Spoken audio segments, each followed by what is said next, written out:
Welcome back, I'm Tedward. This weekend we're touring New England in this beautiful 992.2 Carrera GTS convertible. I'm actually pretty excited to do some top-down driving. Right now we're starting out in Vermont. I'm at the famous Trap Family Lodge. Yes, the Von Traps, the Sound of Music people. That is who these people are. It is related. And we just came up here yesterday. I did a little bit of a road trip video just to see how this is to live with as a grand tour on the highway. But we got it good and filthy. I'm so excited. I feel like this is a badge of honor to be this dirty, and I kind of like that the car is white because it's like a template. And we get to make it as dirty as we want. I will clean this up. Maybe that'll be like the final piece of this video, is cleaning up the Carrera GTS. But this is the new powertrain, the T hybrid. But don't be confused. That doesn't mean that this is weak. It means it's powerful, and everything happens right when you ask it to. It's very fast, and we'll talk about this powertrain as we're driving. But first, let's get it started up because we don't want to be late to the party. We've got a lot of people waiting.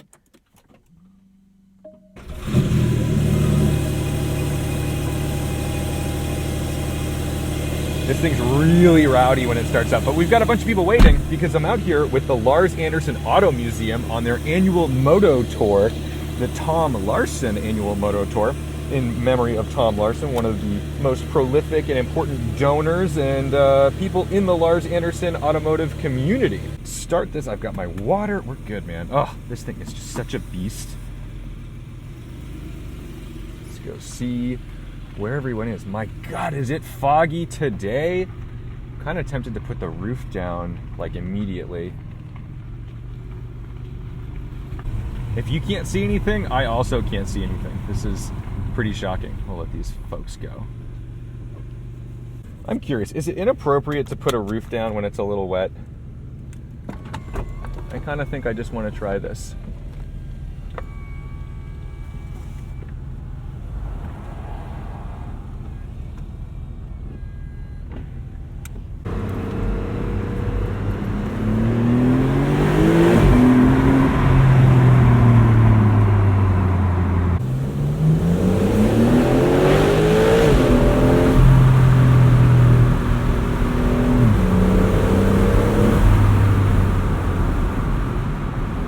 Let's talk about this drivetrain a little bit. We now have a 3.6 liter instead of the 3 liter twin turbo. It has a single turbo and it has a hybrid system that has two motors.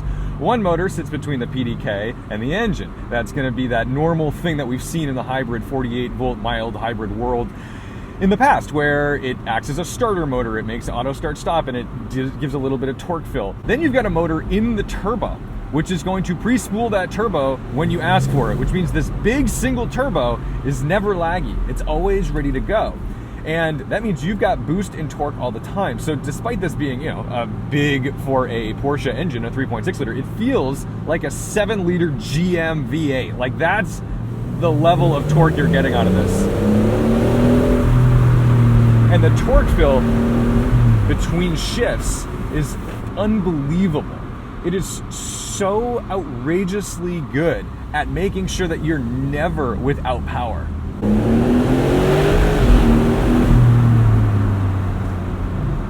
It fills torque between shifts so seamlessly.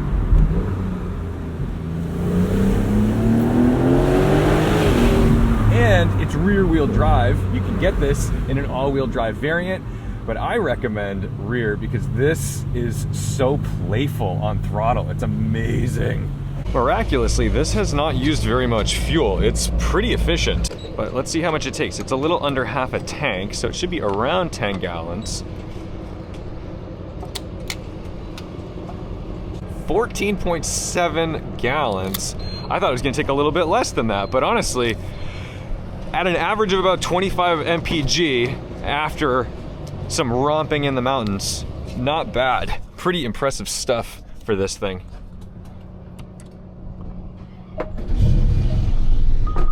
Let's get this top down.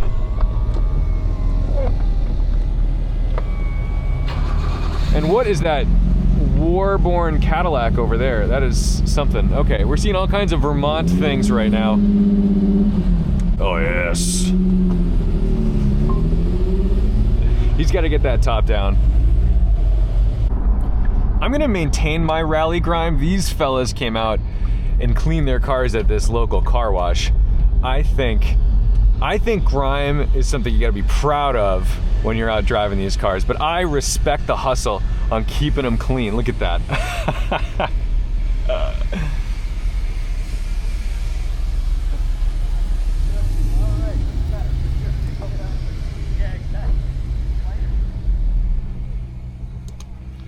A couple of my favorite cars on the rally here. This BMW though, I've got to ask some questions. So you're gonna hold that. All right, that's your microphone. Just all right. Tell me what's going on here. What is this? This is a 71 BMW 2800 CS. Originally, it was with the M30 inline 6 engine, 2 side draft Solex carburetors, 4-speed transmission, disc drum brake combination. So I upgraded this courtesy of VSR1 in Bedford, New Hampshire in 2 stages. The first stage was I put on a brace of 3 Weber side draft carburetors and an Alpina intake, did the 5-speed, upgraded the brakes, did the front air dam and the spoiler, and then finally my wheel broke down and I ended up putting an M5 engine up front. The nice thing about that is that the M5 engine, the S38, is essentially the same block as the stock M30. So there was some surgery to the firewall, but overall it was pretty modest. And it makes the car go like a bat out of hell. Oh, that's jewelry. It's a real pleasure to drive.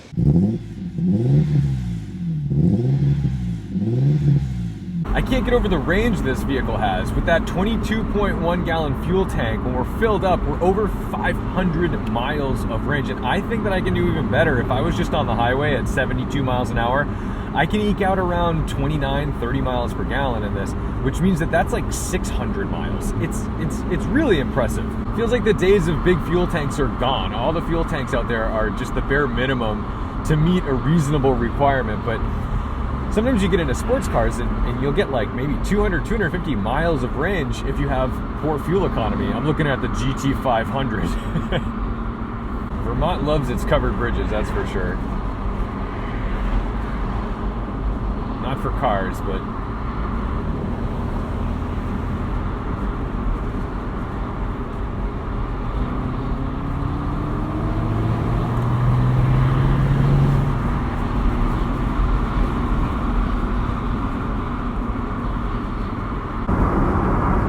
look at this Vantage.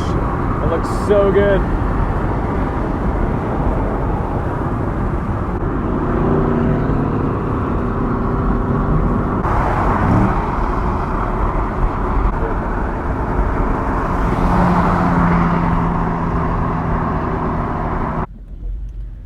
There's no starter motor, so the auto start stop is like instantaneous, which we've seen in other cars before. Like even the S-Class Mercedes has this feature, and it's really nice because it means that you're not listening to that horrible to try to get this thing started every time, but you're able to save fuel at your stops.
The last 100 RPM, last 200 RPM in this are just brutal. Oh my goodness.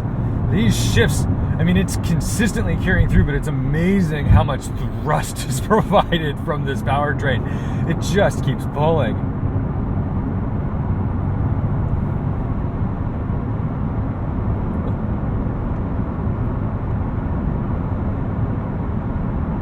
it's like 74, 75 miles an hour. We're at like 1600 RPM. It's just insane. So this is Franconia Notch. We just took a look at the remains of the Old Man in the Mountain. Old Man in the Mountain was a silhouette, like a profile of an old man. It was a little bit like a constellation in the sense that it didn't like particularly look like an old man, to me at least, but New Hampshire's identity is pretty heavy on the Old Man in the Mountain. It's on their license plates, it's on their road signs, but it crumbled like 20 years ago or something, and now it's just a bunch of rocks. So, I don't know, it kind of was a bunch of rocks anyway. But it is a little bit of an attraction up here, but mostly what people do up here in Franconia Notch is hike. There's a lot of great hiking, but people do go a little too far sometimes on the hiking situations and get lost. They get frozen, but they also do some backcountry skiing up here. A lot of folks come up here, they hike up to the top of a peak, and then they do some wild routes on the way down. Sans chairlift. That's like a big New Hampshire pastime. People love doing this. But right now, we're heading to the Omni Mount Washington. This hotel is basically the Shining Hotel of New England. It's got the iconic red roof. I believe it's also where some pretty prominent meetings occurred for like world politics. It's where the gold standard was set and like the World Bank was created. I might be wrong about that. I'll put a little asterisk, but I'm pretty sure that's true. It's kind of a presidential hotel, if you will. So we're staying there tonight. I'm really excited because we're going to have dinner in the cave. And the cave is literally like a cave. It's this basement with this like stone archway around it. It's very cool. I'm excited. I've only visited the hotel as like a walk around. I've never stayed there before, so I hope it's haunted. That's really what I hope. And it also matches this Porsche because it's got a red roof and it's white. So that should be cool. This would have been the safest passing zone of all time. That's the problem. This car, it's a little eager. It's hard to drive this car slow. It's honestly almost a little frustrating because it's so ridiculously capable that I kind of always want to be going faster. And it's oddly capable at like idle.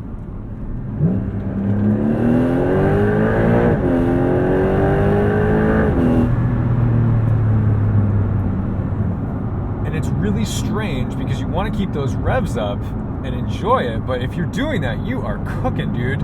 I guess we missed our passing zone. And that's fine. I've just had to really restrain myself a little bit in this car because it's so ridiculously capable and oddly very comfortable and natural. So while it's eager to go fast, the rest of the ambiance of the car is just nice sports car, good cruiser. But I think because the nature of this engine, especially if you're in comfort mode, is to just keep the revs super duper low, and it's capable of doing that because of its hybrid system, you're always like, oh man, I need an excuse to like open it up. I need to open it up. I need to hear that noise because this flat six sounds very good.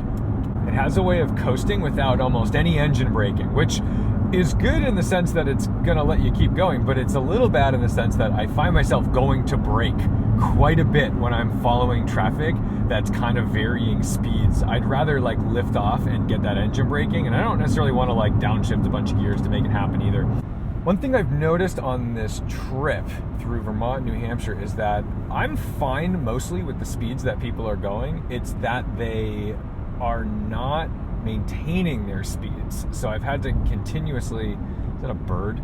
Ugh, that's a hawk. That's gross.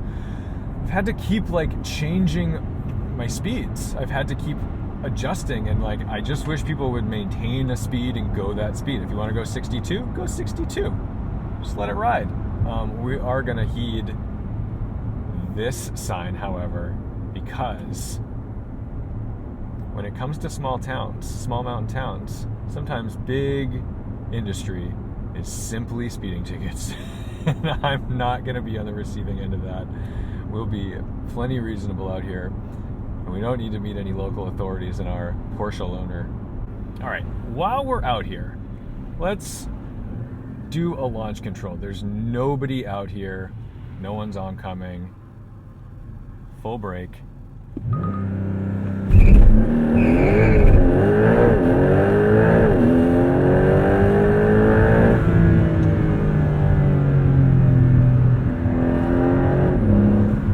Oh, I kind of forgot how good rear-wheel drive Porsche launches are. That's fun. It's to the compressor noise. Oh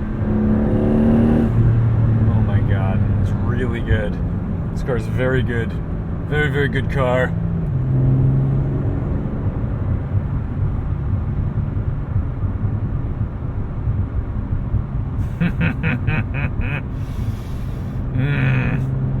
So I know it makes more power, but the previous generation GT2 RS, I'm wondering like what these two do side by side in a real world scenario, because this thing is really fast. I mean, I think the 2RS is still faster, but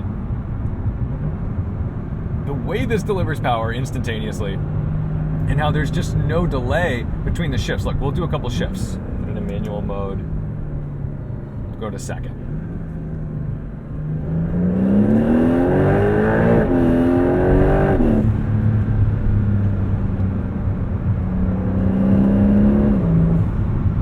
It's just so impressive.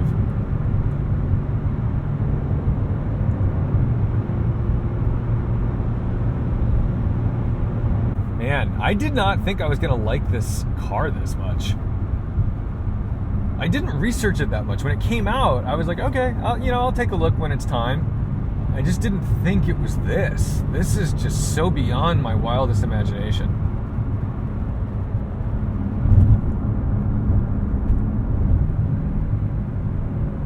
Give these young ones plenty of space. They've got lots of room, but just to be extra courteous.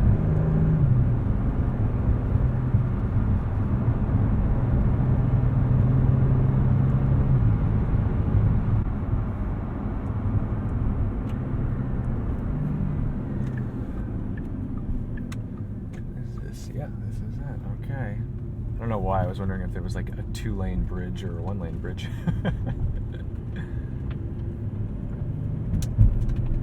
Let's see if we've got our crowd out here. I see a classic car going up the hill right now. But I think they might have gone too far.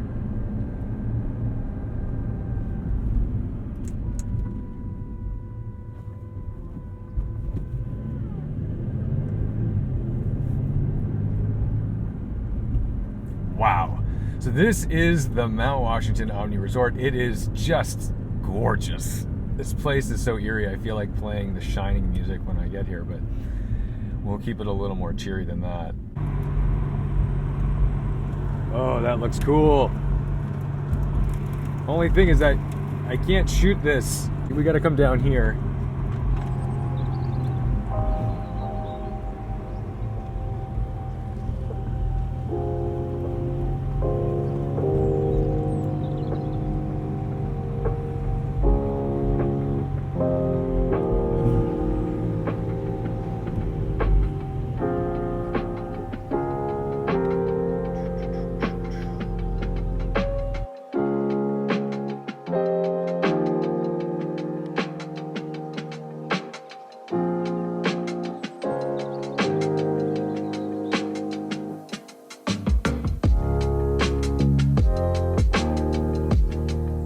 That's going to close it out for us today here at the Omni Mount Washington with the 992.2. We've driven some beautiful roads today through Vermont and New Hampshire, and to me, this little road trip has been a proof of concept of this new 992.2 and its incredible T-hybrid system. The T-hybrid system, I think, honestly threw me for a loop when I first heard about it. It was complicated, it was a little different, and I wasn't so sure how it was going to translate into a sports car that is also a grand touring car. Of course, I always want a 9,000 RPM flat six like a GT3. That's my thing. That's what I like the most. However, if you're gonna hybridize something, why not make it a large displacement with a large turbo and enable those two things to work harmoniously? And that's exactly what this does. The speed at which this thing accelerates, not necessarily off the line because it's it's a rear wheel drive variant. They make an all wheel drive variant if you need that 0 to 60 to really happen in an instant. But The way this thing just goes when you apply throttle is unlike anything I could have imagined they were capable of. It does not behave like the previous generation pre-facelift or the 991. This is a whole new thing. And what's really neat about it is now the GTS actually means something. Prior to this, the GTS was more of an appearance package. It was just a bargain way to tick the right boxes that a lot of other people were ticking, and they lowered it and just gave it a little bit of a GT-ified vibe. Well, now you're getting an engine that you're not getting in anything else until, of course, this technology makes its way into the Turbo and Turbo S, which I cannot wait for. T-Hybrid may be a little bit of a marketing misnomer just because I don't think people appreciate a hybrid, and I don't think people really understand what this hybrid system means because it's unlike anything else. Because it's driving that turbo, it's doing work for you unlike a Prius, we'll put it that way. Style-wise inside, I'm really digging these 18-way seats. They've been incredibly comfortable. I've driven in this car for now about 6 or 7 hours, and I'm very cozy. I think anybody can find their way into a comfortable setting on that. And I gotta tell you, I thought I was gonna harp on some of the changes, like removing the tachometer and the little key thing. It's okay. I still think that they're going to make a return to form on the tack just because it's beautiful and I think people liked it. But if they don't, they don't. It operates very quickly, and maybe in the future there'll be different styles and user interfaces just for different models. The Alcantara wheel is fantastic. However, just remember that this is always going to degrade quicker than you think. So this car only has 3,000 miles on it, and it looks like we've had it for quite some time. The rear seats, not necessarily usable. They're Kinder seats. You can put these partial shelves down and that will work just fine for you, but I've just been using it for stuff, which has been great. All the materials, fit, finish, honestly, have been above what I've expected. We'll wait for this fella to go by. We like a V8.